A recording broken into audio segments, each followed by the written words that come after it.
guys, Sal here. So with less than a month to go for the Galaxy Note 20 Unpacked event, we got our very first hands-on photos of the Galaxy Note 20 Ultra courtesy of Jimmy Is promo. And no, it isn't in the subway this time for obvious reasons. Along with the images, we also have some details about the handset. First up, the camera bump is huge, I mean literally huge, and there's a good reason for that. The Galaxy Note 20 Ultra is going to be one of the slimmest devices out there currently with a thickness of 7.6mm. The Galaxy S20 Ultra on the other hand is a really thick device at 8.8mm, and because of that it doesn't feel good in the hand. Not to mention it's too heavy. When you hold the S20 Ultra and Note 10 Plus simultaneously, the Note 10 Plus feels so much better in every aspect. So I'm glad the Galaxy Note 20 Ultra is going to be a thin device, even thinner than the Note 10 Plus. But as a result, we're getting this huge abomination at the back, but that's fine I guess because you can't have both ways.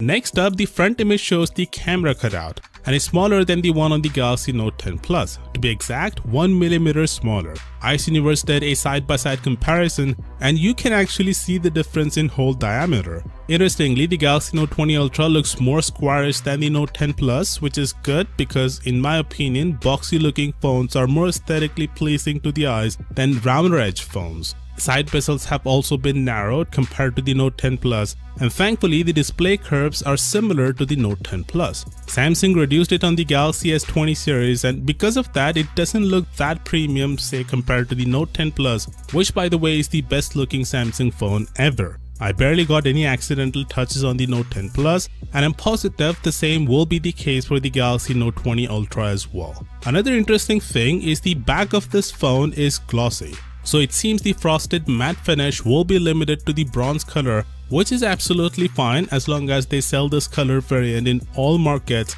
and not just limited to a certain markets like they usually do. Selling both matte and glossy variants is a good idea as you can satisfy both parties. Thankfully, the Galaxy Note 20 Ultra comes with a color matching stylus that has a silver accent on the click button at the top, and aesthetically it looks identical to the previous gen S Pens. We still have no idea about the features of the S Pen except it's gonna be the fastest stylus on the market with a latency of 9 milliseconds similar to the Apple Pencil. There's also a screenshot of the software version of the device and it reveals the Galaxy Note 20 Ultra will ship with One UI version 2.5 based on Android 10. He also says the S Pen as well as the speaker grill has been shifted to the left of the charging port. I guess that's due to this mammoth camera as there isn't much space to put the S Pen over there. While he didn't reveal the camera information, but we know already that it will feature a 108 megapixel primary sensor, a 12 megapixel ultra wide sensor and a 13 megapixel periscope zoom camera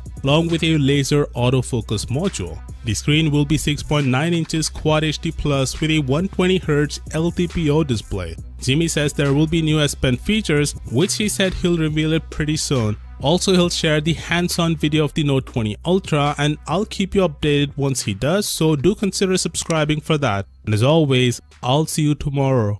Peace out.